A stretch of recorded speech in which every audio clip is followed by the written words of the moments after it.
Hello everyone, this is Giraffe. Today we are going to talk about Moai statues, the ones with the big heads. You've probably all seen this. These statues are on Easter Island and nowhere else.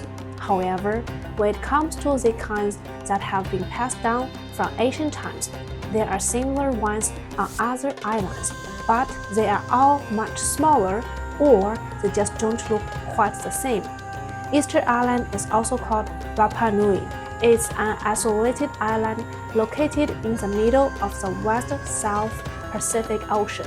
The closest mainland to it is Chile, in North America, at a distance of 3,700 kilometers, and it is currently Chilean territory. What does 3,700 kilometers mean? It's about a 5-hour flight. That's pretty far, exactly far.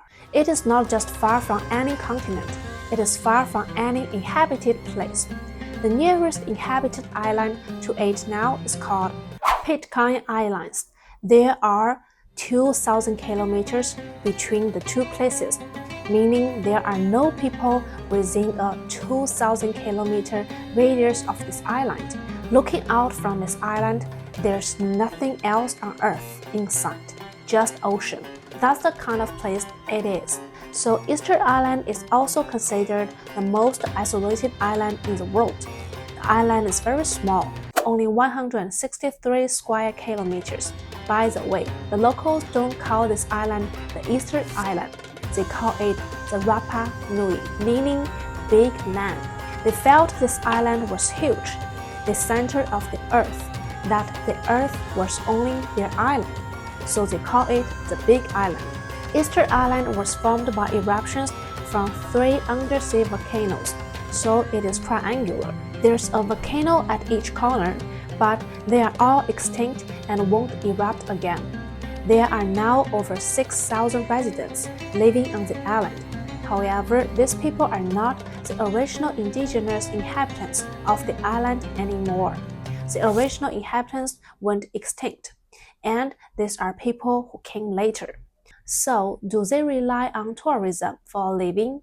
That's right. Easter Island was first discovered in 1722. A Dutch explorer, Jacob Roggeveen, was leading a fleet of merchant ships sailing across the South Pacific when they spotted the island. The day they found it happened to be Easter Sunday, so they named it Easter Island. After discovering the island, Jacob led a party ashore. At that time, they found the island to be almost treeless and desolate. Yet, on this barren land stood several giant human-like figures. These are the famous Moai statues. According to Jacob, most of the statues they saw at the time only had their heads exposed above ground, so they thought they were just heads placed there and didn't know they were bodies underneath. That they had full bodies was only discovered in recent years. We now know there are long bodies buried beneath. Currently, it is known there are nearly 1,000 Moai statues across the island, with heads ranging from about 4 to 10 meters and weights from 10 to 82 tons. The one shown in this picture is a 10-meter Moai statue weighing 82 tons. Most of it is buried underground, with only the parts from the shoulders up exposed. Currently, the largest known Moai statue on the island is an unfinished one. It's 21 meters tall and weighs between 250 and 3,000 tons. Why is it called unfinished? Because it is embedded in the ground, not standing upright. It hasn't been excavated from the earth yet. From this unfinished statue, we can understand how the Moai were made. They weren't made by first quarrying a stone block and then carving it into a statue. Instead, they carved a statue directly out of the mountain rock and then erected it. This giant one is still lying in the mountain, not yet fully carved out. This method is different from what was initially imagined. Who would have thought they carved them out directly from the mountain itself? There are over 400 such unfinished statues on the mountain. That many? What were they built for? We will analyze that in a moment. Although these statues vary in size, their appearance is generally similar. Distinctive features include deep-set eyes, a high-bridged nose, a broad chin, long ears, and two hands at the very bottom with slender fingers, like the stone formats in Turkey. Right, similar to the hands positions of the statues at Göbekli Tepe, the T-shaped stones with hands placed at the waist. This one unearthed in Turkey is called the Urfa Man, known as the world's oldest statue. Its hands are also positioned like that, and the head is somewhat similar, with deep-set eyes. However, this statue has no mouth. This statue might have communicated through consciousness, so it has no mouth. But the Moai statues do have mouth, protruding and closed. The Moai seemed more artistic, more aesthetically pleasing. Some of the Moai statues are buried in the earth, while others stand on raised platforms. These platforms beneath them are called ahu, altars used for rituals. Usually places with these platforms have a row of Moai statues on top. Jacob, who first discovered the island, was awestruck by these statues when he landed. At the time, they also found a large number of island inhabitants worshipping the statues. The islanders were also startled to see them, having never encountered outsiders before. According to Jacob's later accounts, after the islanders discovered them, they immediately surrounded them. So Jacob and his men hastily fled back to their ships. On their way back, they shot and killed several islanders. So the islanders surrounded them. Then they got scared and ran. The others chased them, throwing stones, so they opened fire and killed a few people.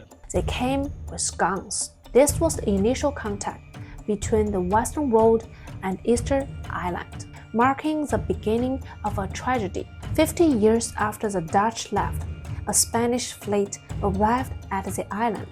They erected 3 crosses, declared the island belonged to their Spanish king, and then left, never to return. 4 years later, in 1774, the famous British explorer Captain Cook arrived on the island. He conducted a very detailed survey of the entire island and discovered that the Moai statues were not made of clay, but carved from volcanic rock. When Jacob returned, he had said, "I saw some giant statues on this island, and I think they were probably made of clay." That's what he reported. When Captain Cook arrived, he found they were not clay, but carved from stone.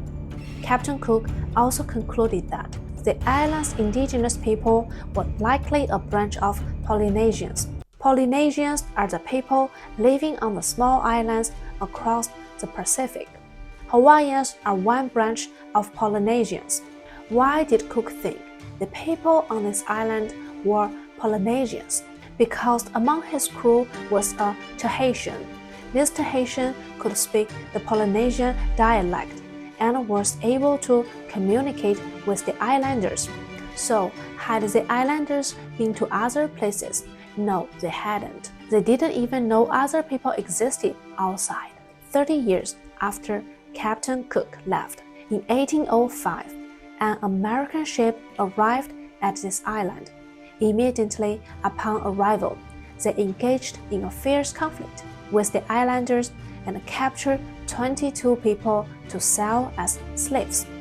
This ship was a slave ship. They had heard there were people on this island and came specifically to capture slaves. For over 60 years after this, ships continually came to the island to capture people. These slavers mainly came from Peru, Spain, and the United States. Since the islanders had lived in the isolated environment of the island. Those who were taken away basically did not survive. Why? They could die from disease almost immediately upon reaching any other country. Oh, no immunity, right? Exactly. They couldn't adapt to any other environment. Even minor bacteria might have been too much for them, as there were none on the island.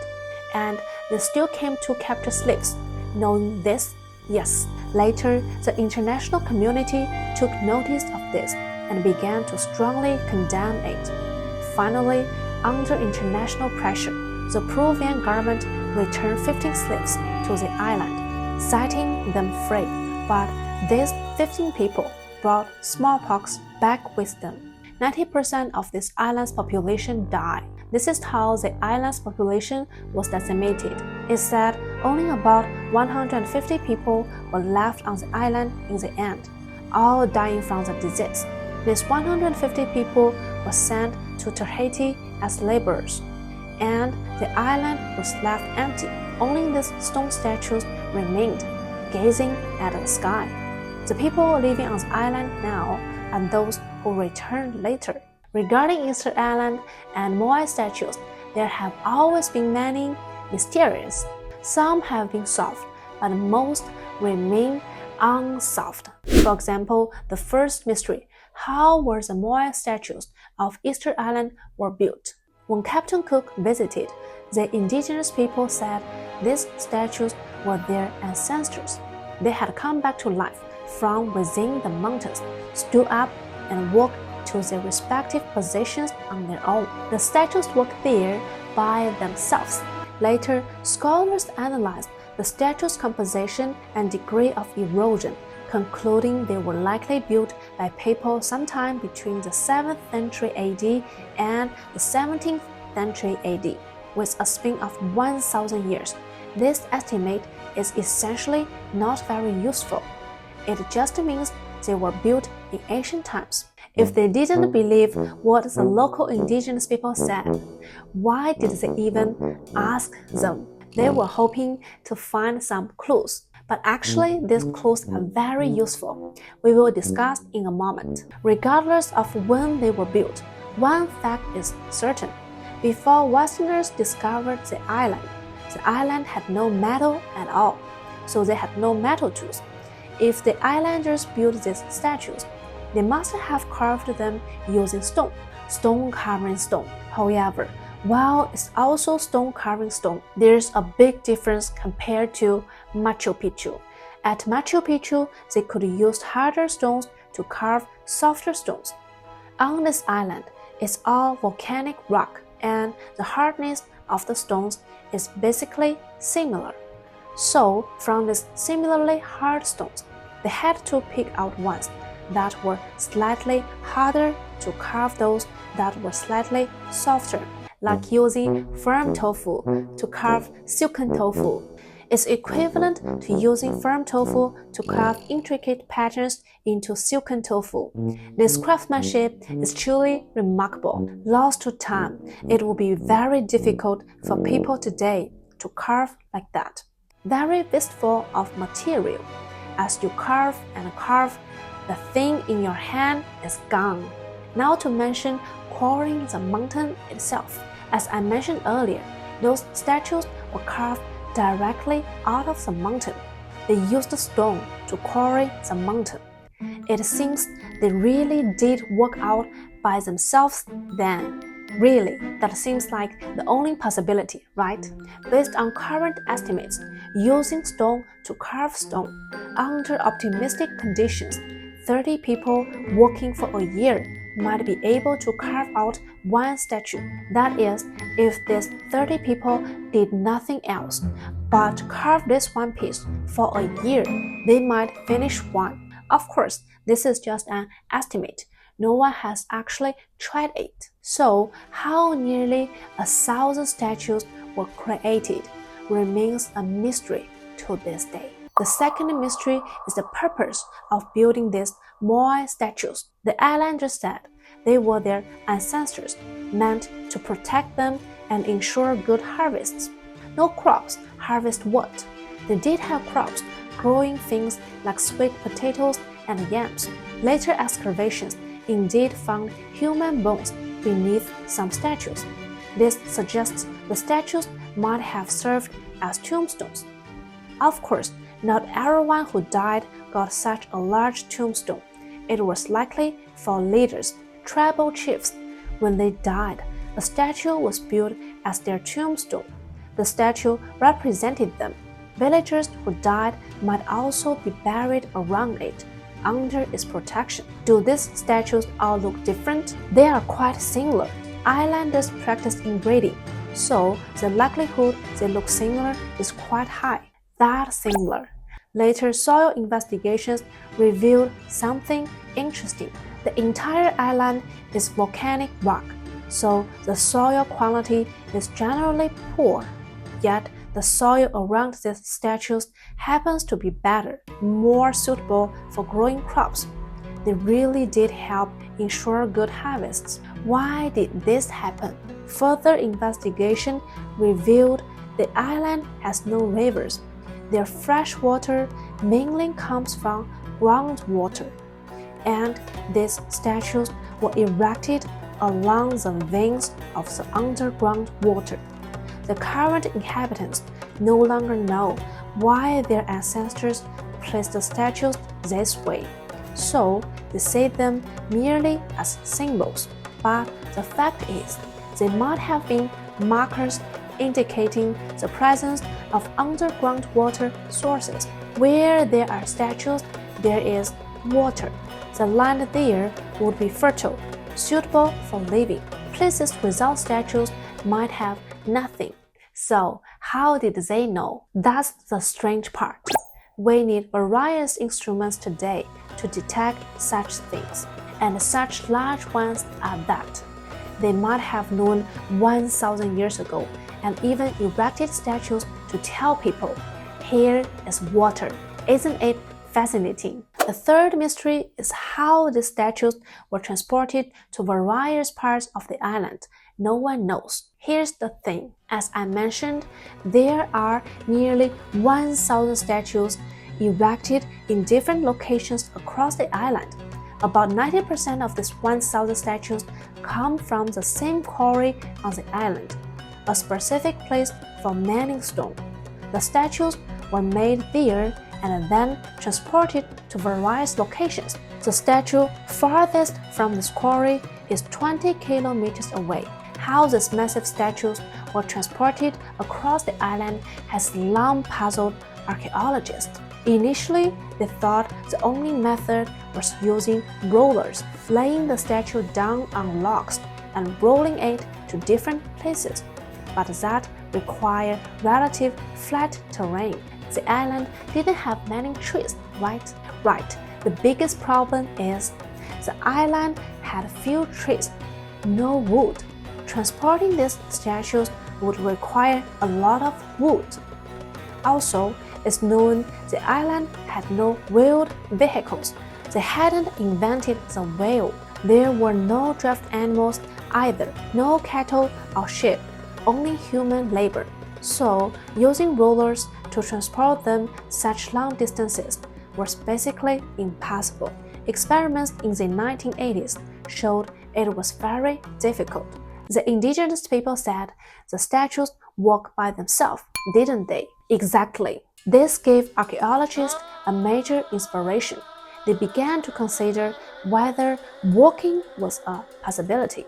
In 2011, the National Geographic Channel produced a documentary on how the Moai statues might have been moved. In the film, they created a model of a Moai statue. After standing it upright, they rhythmically pulled on 3 ropes to make it sway from side to side. Then the statue began to walk forward, bit by bit. Each rope required about 8 to 9 people to pull. So, with a total of less than 30 people, they could make a giant statue slowly start to walk. After the documentary aired, many people felt, wow, we finally found it. This must be how they moved those massive statues in the past. This also aligns with the islanders' claim that they walked. They said they walked there on their own. Right, that's the legend. In reality, they were probably just pulled along with ropes. However, some later raised doubts about this method. The model they used in the experiment was 3 meters tall and weighed only 5 tons. Most statues on the island are 7 to 8 meters tall, or even over 10 meters, and weigh more than 20 tons, not counting the unfinished ones. The heaviest one is 82 tons. That's over 60 times the weight of the model. Pulling it with ropes seems a bit difficult. Also, were ropes back then as strong as they are now? The rope issue has also been examined. It's said that using bark from the island's trees, carefully processed, could produce quite strong ropes by twisting multiple strands together and having thousands of people pull together. It might have been possible to move an 80-plus ton statue. The problem is, there's an unfinished statue in the mountain weighing 300 tons. Since they dared to carve something that large, they must have had a method to transport it. Moving this 300-ton, over 20-meter tall statue with ropes would be quite challenging. Even just standing it upright would be difficult, so pulling it forward with ropes can only be considered a possibility, not a definitive conclusion. Later, it was suggested that the possibility of using rollers could not be ruled out either. Although there are no trees on the island now, geologists studying the geological structure found a large number of tree roots underground. This shows the island once had many trees, but they were cut down. What was it cut down for? To move these stones. So the current lacking of trees on the island was likely caused by transporting the statues. Moreover, large amounts of bird guano were also found underground. This aligns with earliest speculation. This remote island in the middle of the ocean was likely an important rest stop for migratory birds. So there were probably many trees in the past, and many birds rested here, depositing a lot of guano. This nourished the trees and the soil, creating a good environment. Later, when these people cut down all the trees to move the statues, the birds had nowhere to rest and stopped coming.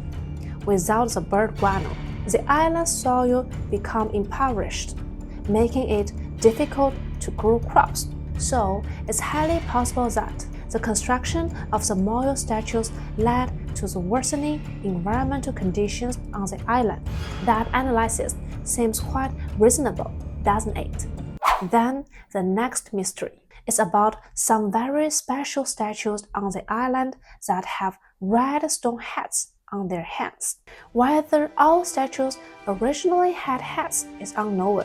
These heads are separate pieces placed on top, not carved as one piece with the head. These heads weigh anywhere from the smallest at 1 ton to the largest over 10 tons. How were they placed on top is unknown. You could pull the statues upright with ropes, but how do you put the height on the top of it? It's challenging, especially since these heads are about 10 meters off the ground. Also, in recent years, it was discovered that the Moai statues actually had eyes. It seems to be the case. Most of the Moai statues we see today do not have eyes. Their eyes fell off and were later excavated from the ground. It's now understood that adding the eyes was the final step in creating a Moai statue. After carving the statue and creating the eye sockets, it was transported to its destination. Before being erected, the eyes were placed inside, and then it was stood upright. It was as if they were infused with a soul, forever gazing upon that place. Their eyes were white, made of coral. This is also a mystery, because there is no coral around Easter Island. The reason there's no coral is that Easter Island is relatively far from the equator. Coral usually thrives near the equator in very warm waters, but this area isn't that hot. The water is colder. So where did these coral materials come from? It remains a mystery. But actually, here is a theory that might be able to solve this mystery. Some ancient civilizations around the world could be connected in a line, forming a new equator. This includes the Egyptian pyramids, the ancient Persian capital of Persepolis, Mohenjo-daro in Pakistan, Angkor Wat in Cambodia, Machu Picchu, and Easter Island. Connecting them forms a great circle around the Earth, like an equator, but it has an angle relative to our current equator. This could be the Earth's former equator. Because the Earth shifted, it's not offset. So the current equator and the former equator have an angle. If this was the former equator, then having corals there becomes possible. If it's on this line and the stones could walk there on their own, then it wouldn't be so strange. Why? Because there are the pyramids, Machu Picchu, and so on. There are many megalithic civilizations on this line, right? Very possible. Another mystery about Moai statues. There are nearly 1,000 statues standing on the island, but only 7 face the sea. All the rest face inland. They are all looking inward. Their expressions clearly seem to gaze into the distance, yet they all face inland, not toward the sea. They are not looking at the ocean. Exactly why they were placed this way is still unknown. These statues are protecting the island, so they all look inward. Furthermore, a mysterious script was discovered on the island, carved on the wooden tablets. When the island was discovered, the inhabitants spoke Rapa Nui, a Polynesian dialect. This language belongs to the Latin language family. However, the script found on the island is hieroglyphic. The islanders couldn't read it.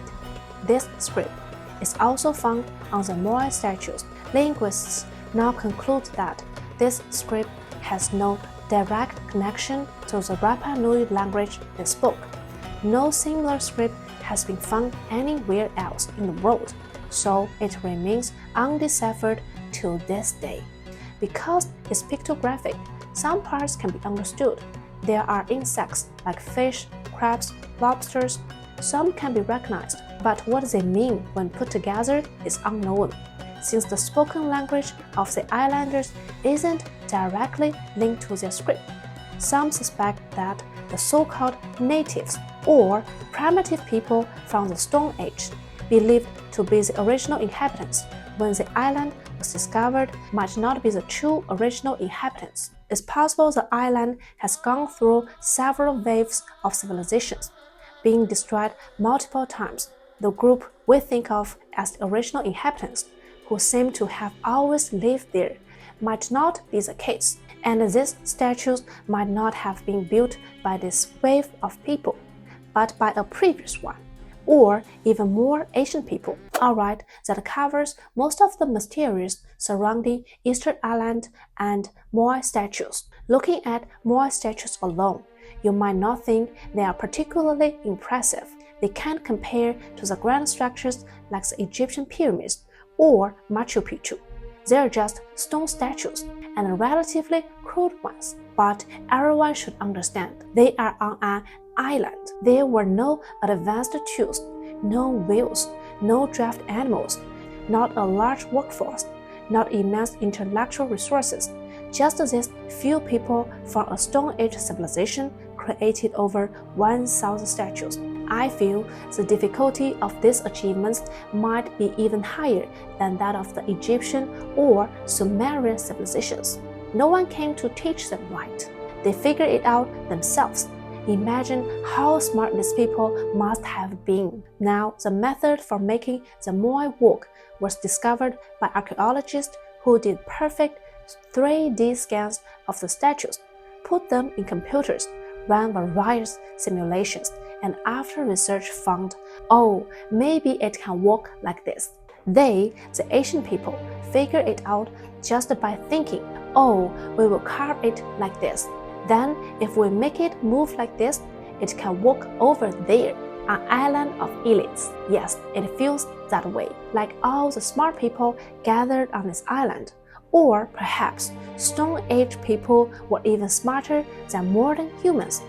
They didn't need 3D modeling, simulations, or research. They didn't need geological studies or scanning.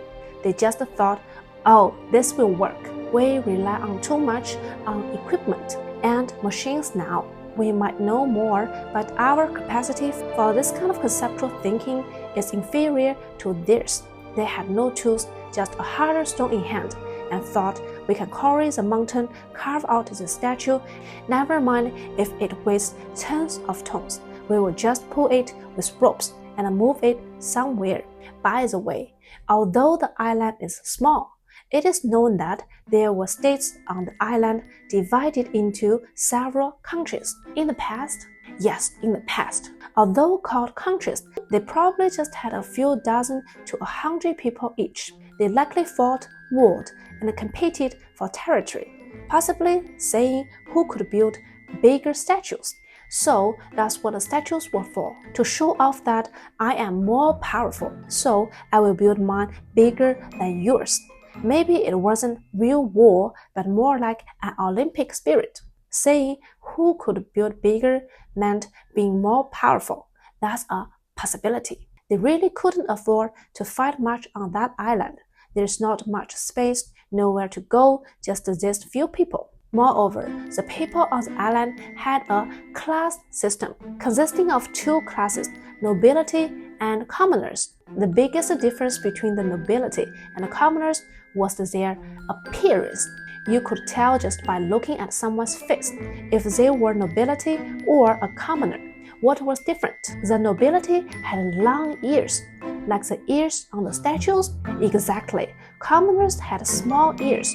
It was discovered that to appear more noble, they would create large ear holes and stretch their ear, making themselves more impressive. What do you think of Moai statues?